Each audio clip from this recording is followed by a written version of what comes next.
Good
morning Milan.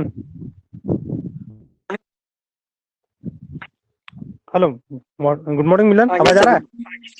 Good morning. Yes sir. Yes sir. Okay, just wait, we will discuss about the CNC machines और उसके बाद हम ये start करेंगे हम लोग डिस्कशंस के लिए। तो Okay sir. Just wait, exam Okay. Form fill up का डेट आ चुके हैं। Yes sir. Yes sir. Form fill up हो 4 गया? फरवरी तक last date. No sir yes, किए नहीं है, आज या कल। इसको भी कंप्लीट करना है। और what about your projects? Sir अभी तो सर एक्चुअली मेरा कुछ दिन पहले से सर मेरा तबीयत खराब था, तो मैं आपका प्रीवियस क्लास भी लेक्चर ज्वाइन नहीं कर पाया था। Okay okay, no problem, sir but touch और बुक्स और नॉलेज में रहना पड़ेगा, जो कि ऑनलाइन चल रहा है classes. That why you have to in touch with certain books also. और कंपटीशन का तैयारी के लिए यस अपना सर. तैयारी करते रहना है। जैसा है अपना वैकेंसीज निकल रहे हैं, सारे वैकेंसीज निकलेंगे। अब तुम लोग के जो जब निकलोगे बीटेक करके, तो definitely lot of vacancies will be appearing before you, so you have to get ready for that also. Yes actually you sir. Are now in final year. हम लोग एक यस क्लास सर. में interaction नहीं कर पाए हैं, लेकिन जो ऑनलाइन इंटरसेक्शन चल रहा है हमारा, बातें हो रहा है, इंटरेक्शन हो रहे हैं। मैं चाहूंगा कि यस सभी अपना कोशिश करो कि फोकस रहो कि after this final year I have to get the job, I have to get prepared for everything, क्योंकि निकलने वाले हैं।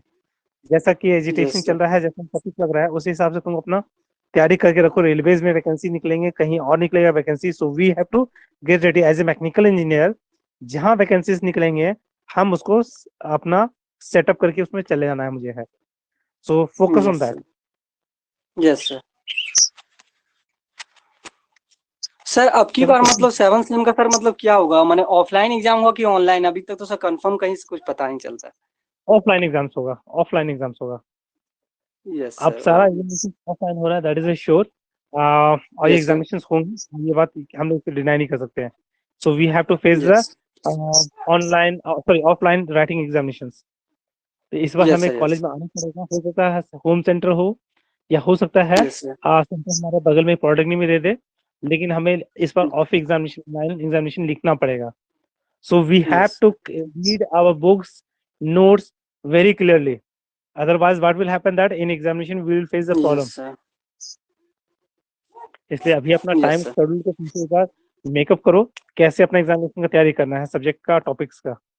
कि तुम्हारे लैब कॉपीज हैं, जब तुम लोगे तो नेशनल लैब कॉपीज भी तुम्हारा सबमिशन होगा, जो इतने सेमेस्टर में सबमिट नहीं हुए थे वो आके सबमिट करना पड़ेगा इस सेमेस्टर में तुमको अभी। इसलिए सारा चीज अभी तुम्हारे पे लोड और बर्डन एक अचानक से आने वाला है। हो सकता है आज जो गाइडलाइंस आएंगे गवर्नमेंट के, उस हिसाब से गाइडलाइंस में क्या कहता है वो देख के हम लोग देख के बता सकते हैं कि कोई गाइडलाइंस आया है क्या अभी। नो सर, अभी तक तो नहीं आया। हो सकता है शाम के तक में प्रेस रिलीज हो जाए, और कल 1 तारीख है, 1 फरवरी है, तो डेफिनेटली उसी में तुम्हारा कुछ निर्णय ले लिया जाएगा कि क्या आगे होने वाला है। वैसे जितना मुझे पता है 1 से लेकर 12वीं तक क्लासेस स्टार्ट हो रहे हैं, क्योंकि मेरे बच्चे के मैसेज आ रहे हैं स्कूल से कि यस। स्कूल भी शॉर्टली ओपन फ्रॉम द 1 फरवरी। तो हमें मैसेज आ चुके हैं स्कूल की तरफ से, मतलब उनको गाइडलाइन डिस्ट्रिक्ट एजुकेशन ऑफिसर से आ चुका होगा, इसी के लिए वो मैसेज दे रहे हैं हम लोग को कि क्लासेस स्टार्ट हो रहे हैं आपके बच्चे के, क्योंकि मेरा बच्चा 5th स्टैंडर्ड में है, डेफिनेटली उनको स्कूल चालू हो रहा है उनका। यस।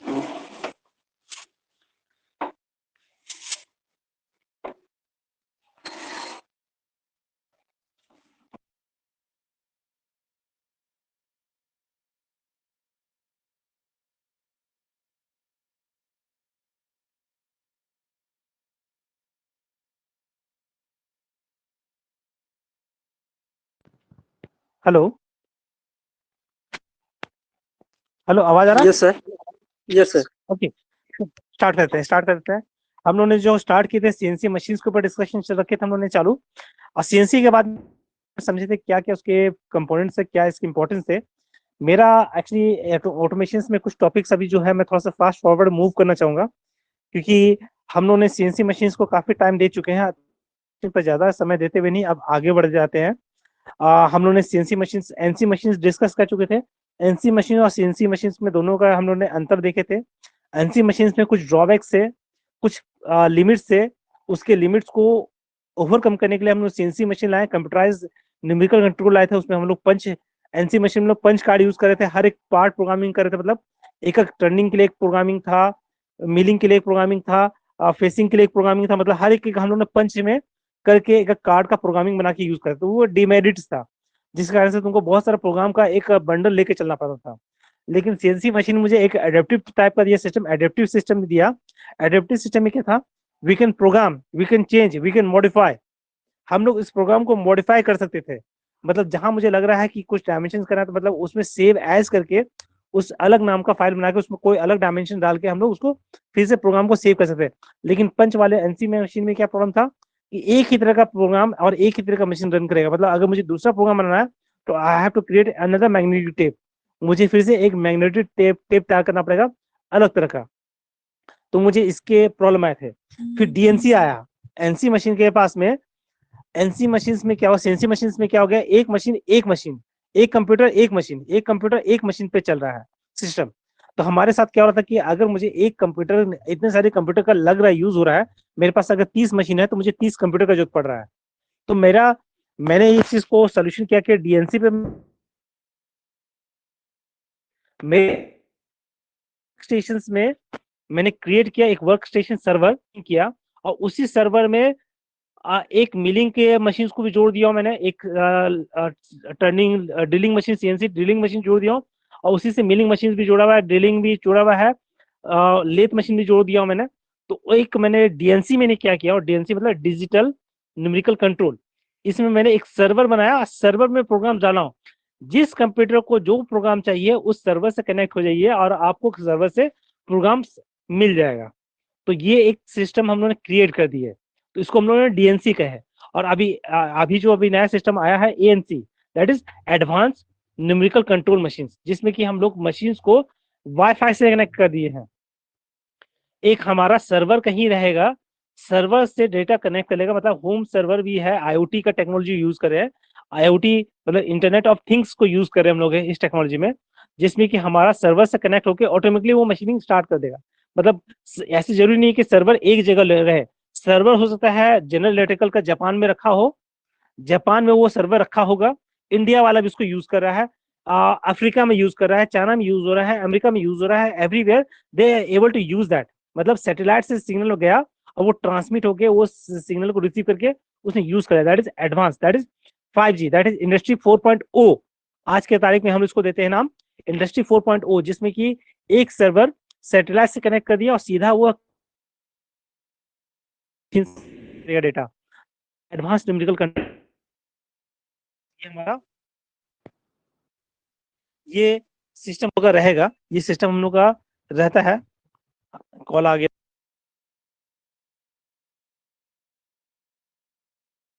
हम लोग का सिस्टम अभी काफी हो गया, तो इसमें कुछ एडवांटेज और disadvantage all things has been written. इसमें सारा चीज हम लोग एडवांटेज डिसएडवांटेज सारा चीज हम लोग इसमें लिखे हुए हैं नोट्स में। जस्ट एक बार मुझे पढ़ लेना होगा, जस्ट गो थ्रू दैट कि अगर मुझसे कंपेरिजन मांगता है कि एक एनसी मशीन और डीएनसी मशीन के बीच में कंपेरिजन, या एएनसी और सीएनसी के बीच में कंपेरिजन, या एएनसी और डीएनसी के बीच में कंपेरिजन, तो ये सारे नोट्स जो मेरे पास दिए हुए हैं उसको मैं एक बार पढ़ लूंगा तो मैं डेफिनेटली उसको लिख पाऊंगा। और सारा नोट्स को कि स्किल कितना लेवल का चाहिए, क्या मशीनिंग का रेट क्या रहेगा, मटेरियल वेस्टेज कितने होने वाले हैं, ये सारा चीज उसमें कंपेयर करके दिया गया है। So we will go through that. इसके बाद मेरा नेक्स्ट है, एक इंपॉर्टेंट टॉपिक है adaptive adaptive control system. Adaptive control machining system जो है, मशीनिंग सिस्टम में क्या होता है, it is for output variables. Adaptive controls में क्या है, इसमें हम लोग एक लर्निंग है, मतलब एआई है, आर्टिफिशियल इंटेलिजेंस या मशीन लैंग्वेज का। जैसे कि वो प्रोग्राम को अपने आप वो थोड़ा सा एडेप्टिव टाइप का हो जाता है, मतलब उसको वो लर्न करे। जैसे तुम किसी कैड प्रोग्राम में है, अगर सी लिखते हो तो वो अपने आप वो कमांड में तुमको सजेशन देता है, सर्कल कर्व, तो वो तुमको सजेस्ट करता है, तुमको सर्कल का चॉइस ऑप्शन क्लिक करोगे तो अपना सर्कल कमांड ले लेगा वो। तो वो एडेप्टिव टाइप का, मतलब वो जो हम लोग करते आ रहे थे उसको वो स्टोरेज में लेके अपने पास रखा हुआ है। जब तुमको जरूरत पड़ रहा है एडेप्टिव में, वो क्या कर रहा है, वो प्रोग्राम को यूज कर पा रहा है, वो सारा उस प्रोग्राम को उस टाइम पे यूज कर पा रहा है उस चीज को। और उसको तुमको बार बार प्रोग्रामिंग करने की, उसको अगर लग रहा है कि ये प्रोग्रामिंग आपका पहले आपने इस तरह का यूज किए थे और उस प्रोग्राम को मैं सिर्फ एग्जीक्यूट करना चाह रहा हूँ, उस सेम प्रोग्राम को लेना चाहता हूँ, मुझे बार बार टाइप करने की जरूरत नहीं है, वो प्रोग्राम ऑटोमेटिकली वो उस लोकेशन से, उस मेमोरी से, स्टोरेज से निकाल के इस प्रोग्राम में वो कॉपी पेस्ट कर लेगा। इस तरह का चीजों को हम लोग यूज करते हैं, तो उसको कहते हैं adaptive control system. Adaptive control system हमारा एक आर्टिफिशियल इंटेलिजेंस का, जैसे कि तुम किसी तरह से अमेजन में तुम किसी अगर प्रोडक्ट्स को तुम ये करते हो, व्यू करते हो, तो वो तुमको रिकमेंड करता है ये प्रोडक्ट, आपने सिमिलर प्रोडक्ट इस तरह के और भी अवेलेबल है, अगर आपने इस तरह के इसी सिमिलर प्रोडक्ट के अवेलेबल कुछ प्रोडक्ट्स आपके पास इस तरह के अवेलेबल है, तुमको रिकमेंडेशन देता है, ऑटोमेटिक वो रिकमेंडेशन देता है। अगर तुमने अमेजन या ये कुछ भी यूज किए होगे, अमेजन या फ्लिपकार्ट या ऑनलाइन शॉपिंग का यूज किए होगे, जो हम लोग प्रोडक्ट देख रहे हैं उसी प्रोडक्ट को वो तुमको रिकमेंडेशन बार बार देता है। क्यों? क्योंकि वो एडेप्टिव कंट्रोल सिस्टम को यूज कर रहा है, दैट इज वो मशीन लर्निंग से उसने तैयार किया है।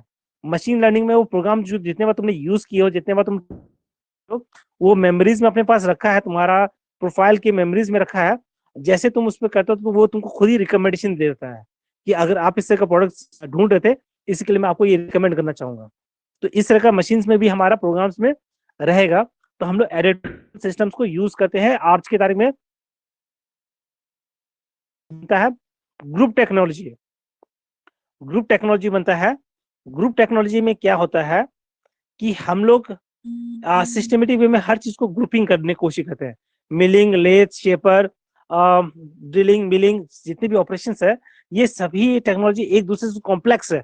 अगर मैं इसको देखता हूँ, शिट, रुको, हम लोग का जो हो रहा था, हम लोग ग्रुप टेक्नोलॉजी में क्या कर रहे थे कि सारे प्रोसेस जो हैं that is a complex process हो जाते हैं, एक दूसरे से इतना इंटरलिंक हो जाता है कि हम लोग उसको आइडेंटिफाई नहीं कर पाते कौन सा प्रोसेस में मुझे अडॉप्ट करना है। ये ग्रुप टेक्नोलॉजी जस्ट ऊपर ये रहा, देखो ये एक कॉम्प्लेक्स प्रोसेस है। जो रूट है ना, एक प्रोसेस रॉ मटेरियल से बनते बनते फाइनल प्रोडक्ट होते बनने में ये काफी रूटिंग हो रहा है, मतलब एक रूट से जा रहा है, फिर दूसरे रूट में जा रहा है, फिर तीसरे रूट में जा रहा है। तो कॉम्प्लेक्स है स्टोरी, हम लोग ना इसको सिंप्लीफाई नहीं कर पा रहे हैं। We are not able to. अगर मैं एक कंपनी में जाता हूँ और वहां प्रोडक्शन, लार्ज प्रोडक्शन हो रहा है, अलग अलग मशीनिंग प्रोसेस यूज हो रहे, पॉलिशिंग, लैपिंग, पेंटिंग और इसको पैकेजिंग, शिपिंग, ये सारा एक प्रोसेस चल रहा है जो कि कॉम्प्लेक्स प्रोसेस में है कि ये प्रोडक्ट फिनिश हुआ, रॉ मटेरियल का घट गया है, ये सारा चीज हो रहा है, तो ये रॉ मटेरियल का अवेलेबिलिटी है कि नहीं, ये सारा चीज का करना मुझे है। तो ये देखोगे तो ये रूटिंग जो देखते यहाँ पे जैसे देख रहा हूँ मैं, लेथ यूज हो रहा है, मिलिंग यूज हो रहा है और ड्रिलिंग यूज हो रहा है और ग्राइंडिंग यूज हो रहा है, असेंबली हो रहा है। तो कुछ ऑपरेशन लेथ का ही है और लेथ से सीधा वो जा रहा है सीधा ग्राइंडिंग सेक्शन में, लेथ से सीधा वो जा रहा है ग्राइंडिंग सेक्शन में, और एक लेथ से जा रहा है मिलिंग में, और लेथ मिलिंग से ड्रिलिंग में, और एक सीधा प्रोसेस है क्या, लेथ से सीधा ग्राइंडिंग सेक्शन जा रहा है या फिर ड्रिलिंग सेक्शन जा रहा है, ड्रिलिंग के बाद सीधा वो मिलिंग सेक्शन में जा रहा है या असेंबली सेक्शन में जा रहा है। तो ये एक कॉम्प्लेक्स प्रोसेस हो जा रहा है। इस कॉम्प्लेक्स प्रोसेस को सिंप्लीफाई करने के लिए टेक्नोलॉजी बना दी हम लोग। ग्रुप टेक्नोलॉजी में क्या कि सारे ऑपरेशन जो था उसको हम लोग असेंबल किए एक जगह पे, कि ये मिलिंग का ऑपरेशन है, ये जितने मिलिंग ऑपरेशन से आएगा और कितने प्रोडक्ट चाहिए, कितना प्रोडक्ट्स को ग्राइंडिंग में भेजना है, वो ऑटोमेटिकली वहां से सिलेक्ट करके उधर पे कन्वेयर सिस्टम से उसको हम लोग भेज देंगे, और कन्वेयर सिस्टम में से प्रोसेस होके वो ऑटोमेटिकली वो असेंबली सेक्शन में आ जाएगा। मतलब मेरा टीम जो है सिर्फ असेंबली सेक्शन का काम उसका रहेगा, ये कंपोनेंट आ गया, इस कंपोनेंट को मुझे इस प्रोसेस में जाना है। तो ये group simplified linkages of all the operations, जितने ऑपरेशंस को सिंप्लीफाई किया जा रहा है ग्रुप टेक्नोलॉजी में। और ग्रुप टेक्नोलॉजी को उसका हायर वर्जन आता है सेंट्रल इंटीग्रेटेड मैन्युफैक्चरिंग, CIM। इसमें सीआई में क्या हो रहा है, हमारा CAD, CAM, additive manufacturing system, CNC, NC, ANC, मिलिंग ऑपरेशंस, DNC, ये सारा जितने भी ऑपरेशंस आ रहे थे, शिपमेंट्स, असेंबली, पैकेजिंग या फिर लिफ्टिंग जो करना है या रॉ मटेरियल प्रोक्योरमेंट करना है, ये सारी या मैन पावर को देना है, असाइन करना है वर्क, तो वो सारा चीज है ना सीआईएम में क्या होगा, एक लेबर एक स्किल के साथ वो ड्यूटी पे असाइन कर रहा है, शिफ्ट पे असाइन कर रहा है। मतलब वो ड्यूटी इस व्यक्ति ने 4 दिन काम किया है तो उसके बाद 5वां दिन उसको बुला, ये नहीं, बल्कि वो प्रोग्रामिंग इस तरह से बनाया गया है सीआई में कि एक वर्कर का कितना शिफ्ट, कितना ड्यूटी, कितना आवर्स है, किस चीज में उस पर स्पेशलाइज्ड है, उसको काम कौन सा मशीन पे बहुत बेहतरीन कर रहा है, वो सारा चीज वो रोस्टर बना के, वो प्रोग्रामिंग बना के वो रिकमेंड करता है, रिकमेंडेशन देता है कि ये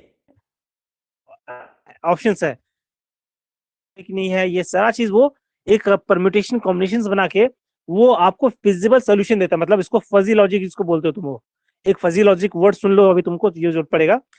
एक पूरा का पूरा एक मेरे पास चीजें क्या है प्रोडक्शन करने के लिए, मुझे रॉ मटेरियल है, रॉ मटेरियल मेरे पास है या नहीं है, एक वो डेटा एक कंस्ट्रेंट्स है, एक मेरे पास मशीन्स कंस्ट्रेंट्स है, मेरे पास ऑर्डर कितने हैं वो देखने हैं कंस्ट्रेंट्स के साथ में, order, raw material, man power, machines, duty roster में वो है कि नहीं, वो ड्यूटी रोस्टर में वो man power, skill man power है कि नहीं, उस सारा चीज को रॉ मटेरियल के बाद शिपमेंट्स, ऑर्डर अगर बन जाता है तो तुरंत शिपमेंट करने के लिए पास ऑप्शन है कि नहीं, पैकेजिंग सारा चीज मेरे पास है कि नहीं, वो सारा चीज को वो देखता है, ऑप्टिमाइज करता है, ऑप्टिमाइज करके वो सॉल्यूशन देगा कि ये आदमी इस दिन काम करेगा तो ये इतना प्रोडक्शन करके आपको मिल जाएगा शिपमेंट्स के लिए, आपको उस दिन ट्रक बुला के रख लेना है, ट्रक बुला के रखेंगे, शिपमेंट करेंगे, सीधा उसको निकाल देंगे। एक तरीका है, that is logical way of learning. और ये सेंट्रल इसी चीज को कंबाइन करता है, कैड, कैम, बाद में तुम्हारा CNC, एडेप्टिव मैन्युफैक्चरिंग सिस्टम, ये सारा चीज को यूज करके वो उसको इम्प्लीमेंट करके सेंटर इंटीग्रेटेड मैन्युफैक्चरिंग, ये बहुत वास्ट टॉपिक हो जाता है। CIM जो होता है ये ऑटोमेशन जो टॉपिक्स है वास्ट टॉपिक हो जाता है, तो उसको सिंप्लीफाई करने के लिए हम लोग उसको धीरे धीरे करके पढ़ रहे हैं कि CNC पढ़ लिया हम लोगों ने, ग्रुप टेक्नोलॉजी में पहुंच गए, जब ग्रुप टेक्नोलॉजी पढ़ जाएंगे तब हम लोग पढ़ेंगे फिर CIM और कैड कैम और CIM लास्ट में पढ़ रहे हैं, तो उसको देखते हैं आगे बढ़ते हुए। तो ग्रुप टेक्नोलॉजी के साथ हम लोग डिस्कशन कर लिए, इसके एडवांटेज डिसएडवांटेज क्या है, इसमें हेरिकल स्ट्रक्चर्स होते हैं, हर एक का लेवल्स होता है कि ये काम फर्स्ट प्रायोरिटी रहेगा, सेकंड प्रायोरिटी रहेगा, ये थर्ड प्रायोरिटी रहेगा, ये हेरिकी सिस्टम में हम लोग उसको वर्क को करते हैं। हाइब्रिड स्ट्रक्चर्स रहते हैं, मतलब जैसा चाहिए वैसा हम लोग उसको मॉडिफिकेशन कर सकते हैं अपने हिसाब से। ये 3 इसके और चेन टाइप स्ट्रक्चर होता है, मतलब एक दूसरे से लिंकेज होता है, ये नहीं कि एक प्रोसेस को तोड़ के दूसरा प्रोसेस स्टार्ट कर देंगे, नहीं, बल्कि एक प्रोसेस कंप्लीट करके उसको फिनिशिंग पे लेके जाना है मुझे। इस तरह का हम लोग सिस्टम को इम्प्लीमेंट करवाते हैं। इसके एप्लीकेशंस क्या रहेंगे, स्कोप क्या है, कॉस्ट क्या रहेगा, और उसके बाद इसके एबिलिटी मटेरियल कैसे किया जाता है, ये सारा चीज इसमें डिस्कशन किया हुआ है। जैसे यहाँ पे मैं डिस्कस कर लेता हूँ, इसको हम लोग एडोप्टेड कैसे करते हैं, इसको एडॉप्ट कैसे करते हैं, ये सिस्टम जो है हमारा ग्रुप टेक्नोलॉजी को हम लोग एडॉप्ट कैसे करते हैं। क्लासिफिकेशन कोडिंग सिस्टम हम लोग उसका मटेरियल का कोडिंग कर देते हैं। जैसे कि मैं मटेरियल का एक कोडिंग कर देता हूँ, मेरे पास रॉ मटेरियल का इतने सारे रॉ मटेरियल हमारे कंपनी में है, इतने सारे रॉ मटेरियल्स हैं, हर एक मटेरियल का मैं पहला एक कोडिंग कर दूंगा, आइडेंटिफिकेशन हो जाए कि ये कोड मतलब इस मटेरियल का यूज हो रहा है और इसी प्रोडक्शन में यूज होगा, इसी प्रोसेस में यूज होने वाला इस मटेरियल का नाम है, उसको हम लोग एक कोडिंग कर देते हैं। कोडिंग करके उसको कंप्यूटर में फीड कर दिए, मतलब इसका रॉ मटेरियल का डिटेल्स हम लोग उसको फीड कर चुके हैं कंप्यूटर में। उसका मटेरियल मैनेजमेंट सिस्टम जिसको बोलते हैं, मटेरियल मैनेजमेंट सिस्टम में हम लोग उसको डाल दिए हैं। उस मटेरियल मैनेजमेंट सिस्टम में वो सारे रॉ मटेरियल का डेटा रख लिया है, कहाँ से परचेज किए हैं, क्या उसका एक्सपायरी डेट्स है, क्या उसके एप्लीकेशन है, उसके कंपोजिशन क्या है, वो सारा चीजें डिटेल जो है डिस्क्रिप्शन पूरा वो फीड किया हुआ है कंप्यूटर में, सेंटर इंटीग्रेटेड मैन्युफैक्चरिंग से उसको मैं डाल के रखा हूँ डेटाबेस में।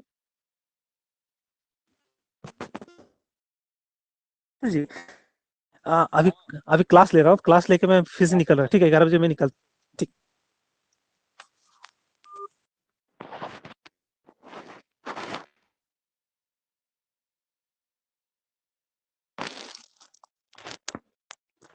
हेलो। ओके।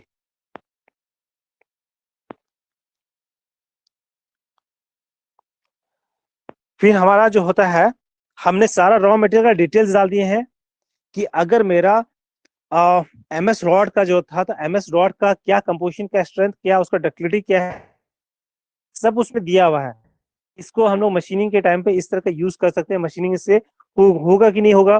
टूल सिलेक्शन का डिटेल डाल दिए हैं, टूल का सिलेक्शन डाले हैं, मशीन्स का डिटेल डाले हैं कि किस मशीन्स का हमारा अलॉटमेंट होगा उस शिफ्ट के लिए, वो सारा चीज हम इनपुट किए हुए हैं। और उसके हिसाब से वो सेंटर इंटीग्रेटेड मैन्युफैक्चरिंग सिस्टम क्या करेगा, ऑप्टिमाइज करेगा, दैट इज फजी लॉजिक लगाएगा कि मेरा किस तरह से परफेक्ट कॉम्बिनेशन बिठा के मैं एक परफेक्ट आउटपुट निकाल सकता हूँ। मशीन से मैं प्रोडक्शन का जो प्रोडक्ट्स रहेंगे वो कितना परफेक्शन के साथ मैं निकाल सकता हूँ, वो सारा चीजें परम्यूटेशन कॉम्बिनेशन मैं उसको निकाल लेता हूँ।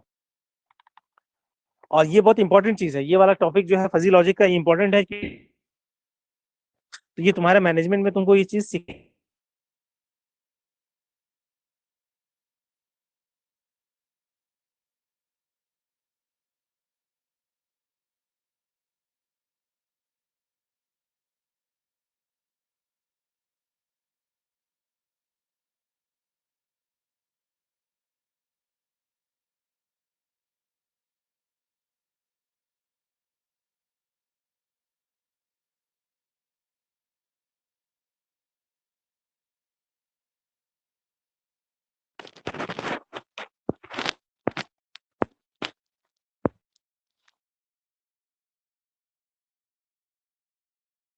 तो ये रहा, जैसे यहाँ पे ऑप्टिमाइज सिस्टम कर कहते हैं हर चीज का। अगर मुझे इतना ऑर्डर मिला था तो ऑर्डर के हिसाब से कितना रॉ मटेरियल का जरूरत पड़ेगा, और कितना कम मटेरियल से मैं कितना कम वेस्टेज करके मैं इसको प्रोडक्शन को गिव अप दे सकता हूँ, दे सकता हूँ, मतलब उसको प्रोडक्शन निकाल सकता हूँ। ये मेरे इस पे डिपेंड करेगा। तो ये सारा चीज को ये एक इंटीग्रेशन में एक यहाँ टेबल में दिखाया जा रहा है, इस टेबल में दिखाया जा रहा है कि how the raw material coding अलग अलग डेटा को लेके कैसे प्रोसेस करके वो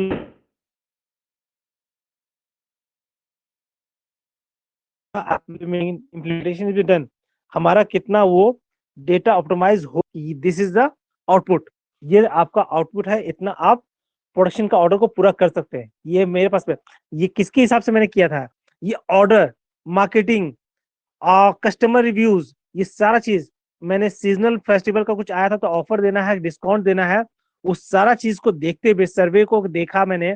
उसके बाद मैंने सारा इनपुट सेंट्रल इंटीग्रेटेड में दिया, उसके बाद मैंने प्रोडक्शन करना चालू किया ताकि कोई वेस्टेज नहीं हो, कोई मेरा मटेरियल का जो कॉस्ट है और रॉ मटेरियल में लग रहा है या मैन पावर में लग रहा है या मैंने प्रोडक्शन बहुत ज्यादा कर दूंगा, मार्केट में वो नहीं चलेगा। इसी के लिए वो देख समझ के मुझे पूरा पूरा लॉजिक के साथ में वो प्रोडक्शन क्रिएट करना। Group technology centre integrated manufacturing बहुत ही कॉम्प्लेक्स प्रोसेस है, लेकिन उसको समझना है, उसको ब्रेक करके समझना पड़ेगा। मतलब we have to break every process in simplification way से हम लोग उसको समझते चलेंगे।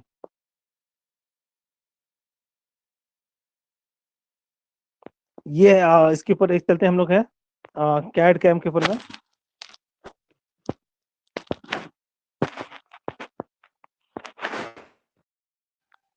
अगर हम उसको देखेंगे प्रोसेस सिंपल से पहले हम लोग करते हैं कैड और कैम का हम लोग प्रोसेस को समझते हैं। कैड कैम में हम लोग ने पहले किया डिजाइन, कैड का हम लोग समझते हैं कंप्यूटर एडेड डिजाइनिंग। डिजाइनिंग को हम लोग किसी प्रोडक्ट का डिजाइनिंग को हम लोग या किसी कंपोनेंट का डिजाइनिंग को हम लोग एक इजी प्रोसेस नहीं कि आज मैंने सोचा और वो बन गया product. It needs lot of iteration process, वो काफी इटरेशन प्रोसेस से गुजरता है। मतलब each process has to be studied and उसको हम लोग कॉम्प्लेक्स सिस्टम को समझने की कोशिश करते हैं, क्या मशीन, क्या डायमेंशन है, क्या ज्योमेट्रिकल मॉडलिंग है, ये फिजिबल। मैं इसको थोड़ा सा रोटेट करना चाहूंगा, स्क्रीन को थोड़ा सा रोटेट कर देता हूँ।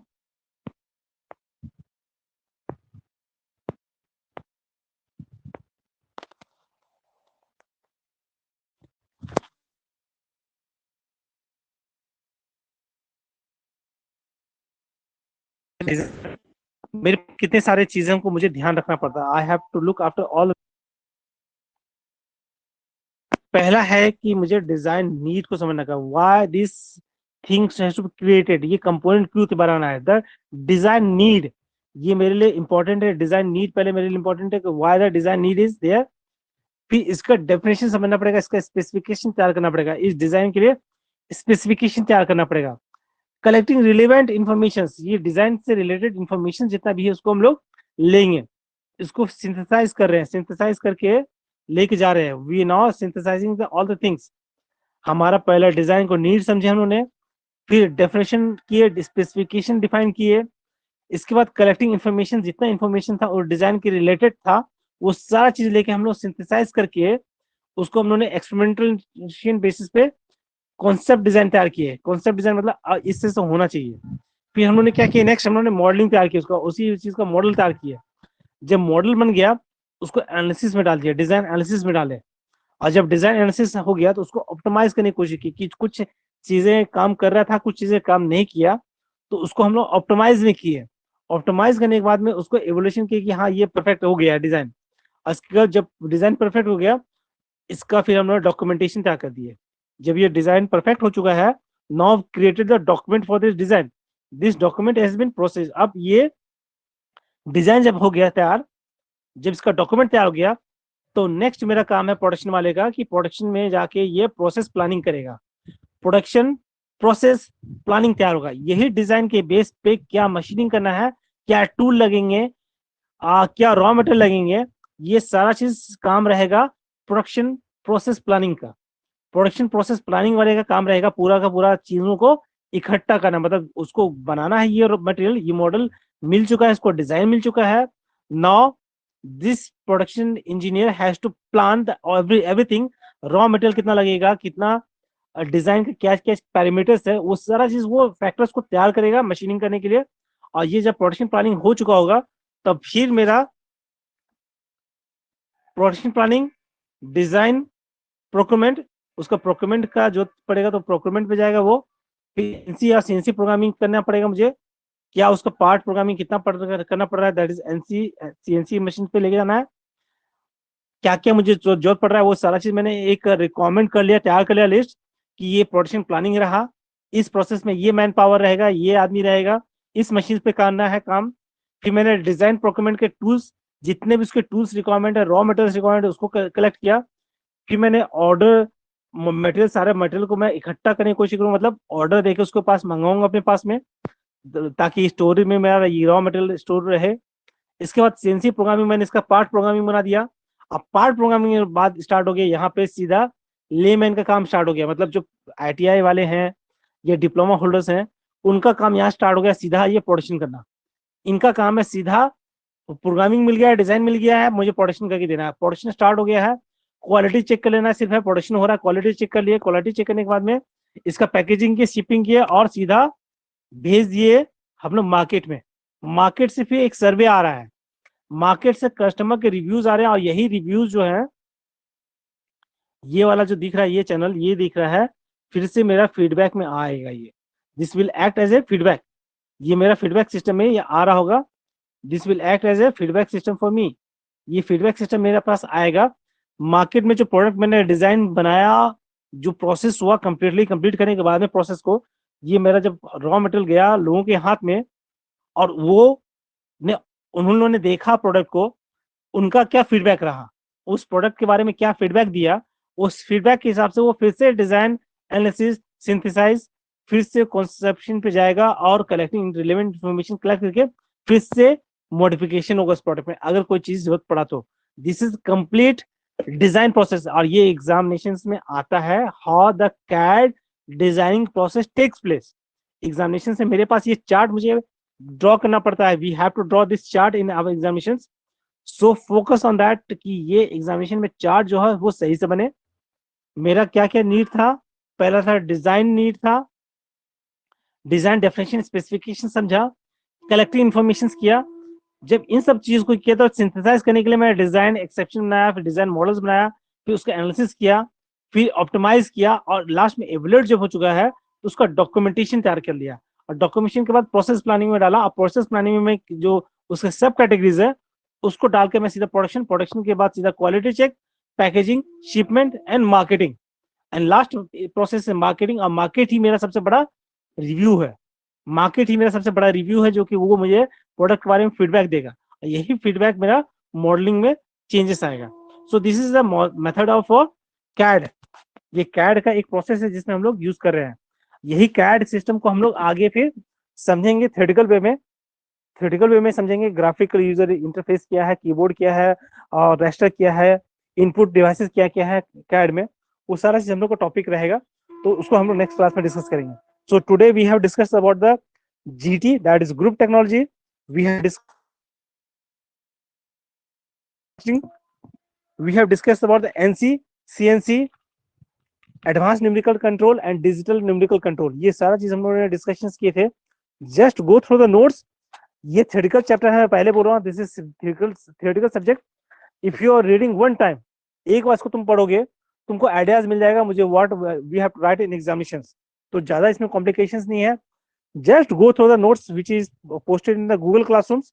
हम गूगल क्लासरूम में जाके एक बार देख लेते हैं, क्लासेस का नोट्स देख लेंगे, take a reference of that notes, and definitely we will able to face the examinations। जो हमारे examinations आएंगे, सिर्फ तुमको एक बार पढ़ने की जरूरत है। I'm telling that you have to read one time only, and you will all the concept will be clear to about this topic. So I am ending the class.